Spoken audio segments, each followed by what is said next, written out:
unguwan nan kwana biyu da bana fitowa ana ci da rabo. Wai dan bala'i baka da ko sisi amma ka fito zaman sa ido a tsakiyar ke da kika sani yanzu na zama babban yarinya ya sharaban da kigan ni ina wannan rayuwa ta wulakanta. Ina babban yarinya anan. To ni na ga zani daban.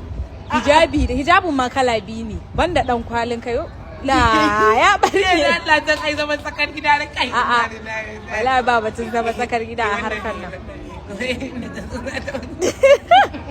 Ko kin ci bashi ne?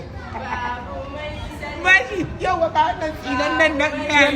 ke ta kare mai kinga ba waya dan asara ba shi da waya. An sace mai waya ya fara trending a TikTok an kwashe mai waya ina can ina harkar. Abin da ya faru da shi kenan? Ba shi da waya ke ina saka miki ba waya ga ciwo ga manya-manyan cututtuka sun zaunar da shi a gida ba abin da ya karata da shi ana zaton wanda suka ki daina shi harkata.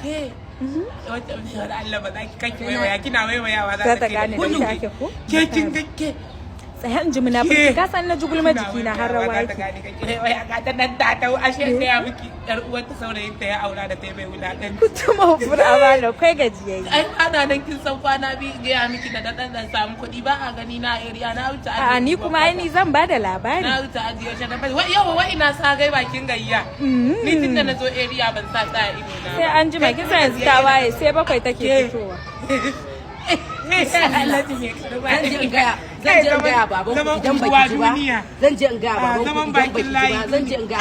idan baki ji ba wallahi sai na ɗebo miki yan bijilin yau yan bijilin kuma na nawa shekara ta nawa ana kwasan yan bijilin a wanda nake jin kai ne na 80 da wani abu ko jiya ma an kai ni gun yan bijilin ban zaga biyayye ki bar shi fa zafin ciwon ba waya ba wane da menene ai baya gidan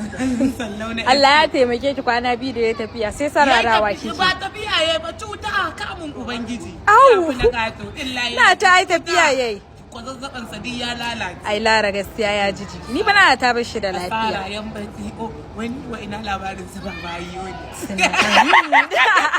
dena dariya ban gaya miki ba ya rasu ai mutuwa wallahi ya rasu Allah ya zikan musulmi kuma an ce aminin ki ne da amini na ne amma ya matsa min a duniya a unguwan nan amma Allah ya zikan musulmi Allah ya sa aljanna taimako masa amma ba a yau ba magana na fakat ayyama baki sun mutu duka ban yadda ba wai wata ana munafurci suke ya ana munafurcin da zan da ku ne a gurin ƙarya ne ita ƙarya take wallahi ƙarya ƙasa malamin duba ya ga ranar mutuwarsa ke da duka ai sai na ruwan sama Allah ya kai mu in gyara waya mata suna kuɗi a wannan yan luba ta sai mota a ganin ki to ni ba fa sana'a take ba fa naga ta sai mota a to ni dai gulma ba a ci a daga baki na ba amma bara turu ba ta